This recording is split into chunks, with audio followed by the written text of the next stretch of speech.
नमस्कार दोस्तों, विनोद पटेल ब्लॉग में एक बार आपका पुनः स्वागत है। हम लोग आज सीजीटेट के मैथ्स में महत्तम समापवर्तक और लघुत्तम समापवर्तक पढ़ेंगे। ये होता क्या है, इसकी परिभाषा जानेंगे तथा इसको जानेंगे कि इस विधि द्वारा निकालते हैं, कैसे महत्तम समापवर्तक या लघुत्तम समापवर्तक ज्ञात करते हैं। तो वीडियो के अंत तक बने रहिएगा और समझिएगा कि क्या प्रश्न कैसे पूछा जाता है सीजीटेट में। ये भी हम आपको बताएंगे कि कैसे कैसे प्रश्न पूछे जाते हैं टेट परीक्षा में। विगत वर्ष में आए हुए प्रश्न भी लिया गया है यहाँ पर, तो समझते हैं। आइए देखिए दोस्तों, महत्तम समापवर्तक, ठीक है, महत्तम यानी सबसे बड़ी संख्या,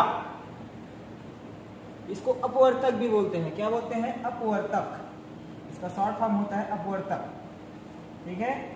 तो इसका परिभाषा देखने से पता चलता है, ऐसी संख्याएं जो दी गई संख्याओं को पूर्णतः विभाजित करे वह बड़ी सी बड़ी संख्या को महत्तम समापवर्तक कहते हैं। इसको ऐसा भी बोल सकते हैं कि वह बड़ी सी बड़ी संख्या जो दी गई संख्याओं को गुणनखंड करता है, विभाजित करता हो, ठीक है। जैसे यहाँ पर हम एक उदाहरण लिए हैं 15, 20, 25। तो हमें ऐसे संख्या देखना है, बड़ी सी बड़ी संख्या जिससे ये तीनों विभाजित हो जाए। ध्यान से समझना, बेसिक से पढ़ा रहा हूं मैं ना। बेसिक से देखिए, अगर इनका हम निकाले 15, 20, 25, इसको गुणनखंड, अभाज्य गुणनखंड विधि द्वारा भी निकाल सकते हैं। लेकिन छोटी संख्या है, इसको कई प्रकार से हम निकाल सकते हैं। जैसे हम देखें कि ये सभी संख्याएं एक संख्या से विभाजित होंगी, उसी संख्या को पहचानना है कि कौन सा संख्या है, वही संख्या महत्तम समापवर्तक होता है। एक से सभी तो चला जाएगा, ठीक है, लेकिन बड़ी सी बड़ी, 2 से क्या सभी जाएगा? नहीं जाएगा। 3 से जाएगा? नहीं जाएगा। 4 से जाएगा? नहीं जाएगा। 5 से करते हैं तो 5 से सभी कट जाएगा। यही सबसे बड़ी संख्या हो गई 5। सबसे बड़ी संख्या 5 हो गई, है ना, कि महत्तम समापवर्तक। तो इसका उत्तर कितना हो गया? 5। ये विधि हो गया शॉर्टकट, बेसिक है ना, बहुत बेसिक है, ठीक है। तो बेसिक को आपको समझना है। इसको मैं दूसरा विधि भी बता देता हूं, जिसको गुणनखंड विधि बोलते हैं। क्या विधि? गुणनखंड विधि। उसके द्वारा कैसे निकालते हैं महत्तम समापवर्तक। गुणनखंड विधि में क्या करना होता है कि जो संख्याएं दी गई हैं उसको अलग अलग हम अभाज्य गुणनखंड कर लेंगे, ठीक है, अलग अलग कर लेंगे। जैसे यहाँ दिया है 15, 20, इसको काटना होता है, आपको आता होगा, ठीक है, गुणनखंड। जैसे यहाँ देखे 15 है, 15 तो 2 से नहीं कटेगा, तो 3 से काटते हैं डायरेक्ट। 3 पंचे 15 होता है, 5 एकम 5 होता है। कट गया, समझ में आया। दूसरा काटते हैं, 2 एकम 2, 2 के 0 हो गया, ठीक है। फिर 2 से चला जाएगा, 5 आ जाएगा, 5 एकम 5, ये भी हो गया। 25 को करते हैं अभाज्य गुणनखंड, 2 से तो नहीं जाएगा, 3 से जाएगा क्या? हाँ, 3 से भी नहीं जाएगा तो 5 से जाएगा सीधा। 5 पंचे 25, 5 एकम 5। अब देखिए दोस्तों, तीनों में जो कॉमन फैक्टर होगा, तीनों में जो दिखेगा, इसको जैसे 3 गुणा 5 दिया है, 2 गुणा 2 गुणा 5, 5 गुणा 5 गुणा 5, ठीक है। तो इसमें जो तीनों में जो मिलेगा वही संख्या महत्तम समापवर्तक होता है। ये तीनों में ये सिर्फ 5 कॉमन है। समझ में आया कि महत्तम समापवर्तक कैसे निकालते हैं, और उदाहरण द्वारा हम आपको बताएंगे कि कैसे निकाला जाता है इसे अपवर्तक, ठीक है। छोटी संख्याओं से आपको बताया गया है। आगे हम लोग चलते हैं लघुत्तम समापवर्तक, जिसे लिस्ट कॉमन फैक्टर भी कहते हैं, लिस्ट कॉमन मल्टीप्लाई कहते हैं, गुणज कहते हैं। क्या कहते हैं इसको? गुणज, ठीक है, गुणज कहते हैं। और ये हो गया अपवर्तक, इसको हाईएस्ट कॉमन फैक्टर बोलते हैं, इसको लिस्ट कॉमन मल्टीप्लाई बोलते हैं। तो लघुत्तम समापवर्तक का परिभाषा क्या होता है, समझिएगा। ऐसी छोटी से छोटी संख्या जो दी गई संख्याओं का गुणज हो, उसे लघुत्तम समापवर्तक कहते हैं। हम बोलने के लिए तो छोटी से छोटी बोल रहे हैं, लेकिन इनका जो मान है वो बड़ा आएगा। आइए देखते हैं। जैसे ये जो दिया है, मैं बहुत बेसिक से देख रहा हूँ, छोटा शब्द उठाया हूं, लेकिन आपको समझाने के लिए। हमको ऐसा देखना है कि 2 के पहाड़े में या 3 के पहाड़े में, 4 के पहाड़े में कौन सा ऐसा संख्या आएगा, ठीक है, कौन सा ऐसा संख्या जो छोटा से छोटा हो आएगा। बेसिक से पहले समझ लेते हैं। 2, 3, 4, ठीक है। 2 के पहाड़े में 4 आ गया, 2 दूनी 4, 6, 8, 10, 12, ठीक है, 14। 3 का पहाड़ा में 3 दूनी 6, ठीक है, 3 तिया 9, 3 चौक 12, 3 पंचे 15, 3 छक्के 18 हो गया।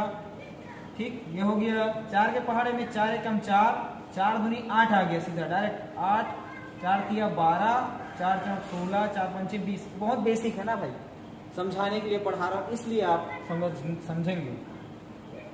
अब देखते हैं तीनों में, ये तीनों का गुणज कौन सा है।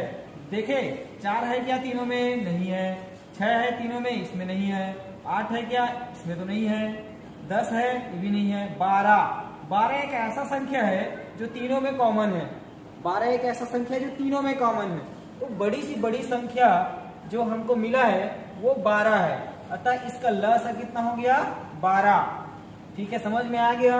इसको और विधि से निकाल देते हैं, एक और विधि से। ठीक है, फटाक से ये जैसे हम निकाल दिए 2, 3, 4, दोनों अभाज्य गुणनखंड विधि से 2 एकम 2, 3 एकम 3, 2 दूनी 4 हो गया।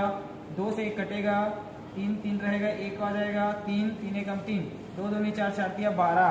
तीनों का गुणा करने से हमें लघुत्तम समापवर्तक मिल जाएगा। 2 दूनी 4, 4 तिया 12। उत्तर यही आया और एक विधि दूसरा था। ठीक है, बेसिक से समझ रहे हैं। ये हो गया दोस्तों इसका डिफिनेशन। आइए कुछ उदाहरणों की ओर चलते हैं और समझते हैं।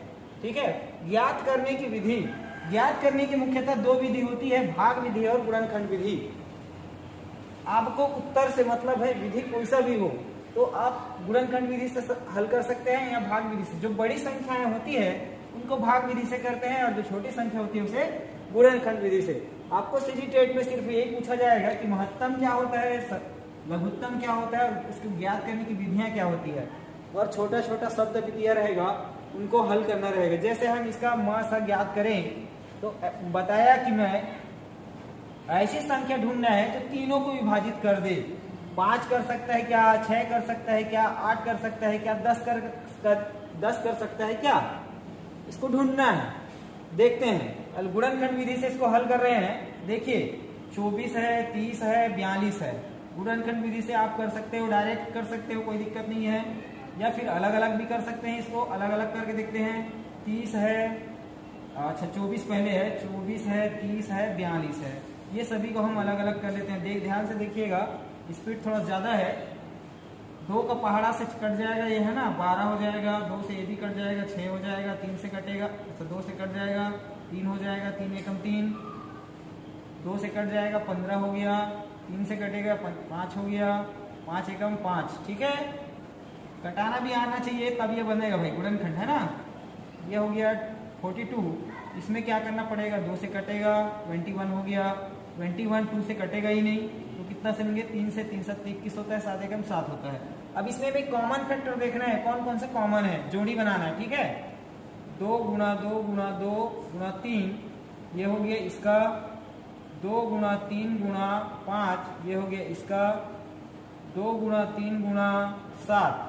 अब तीनों में कॉमन जो होगा और दोनों का फिर गुणनफल करना पड़ेगा ना। तीनों में कॉमन देखो, 2 है, हाँ तीनों में है। 3 है क्या तीनों में, हाँ 3 है। 5 है क्या, 7 है क्या, नहीं है। तो इसका जो कॉमन फैक्टर है इसको लेकर हम बना सकते हैं 2 गुणा 3, कितना हो गया, 6। ऑप्शन में देखिए 6 है क्या, हाँ ऑप्शन में 6 है, बी ऑप्शन, ये आपका राइट आंसर। ठीक है, ऐसे इसको हल करते हैं। आगे हम चलते हैं एक और प्रश्न की ओर, जिसमें लसा ज्ञात करना है, लघुत्तम। लघुत्तम में आपको बताया कि 10, 15, 18 डायरेक्ट गुणनखंड कर दीजिए। 2 से कटेगा, हाँ 2 से कटेगा। ठीक है, यह हो गया 15। जो नहीं कटता है उसको सेम लिख देते हैं, उतना समझ तो होगा।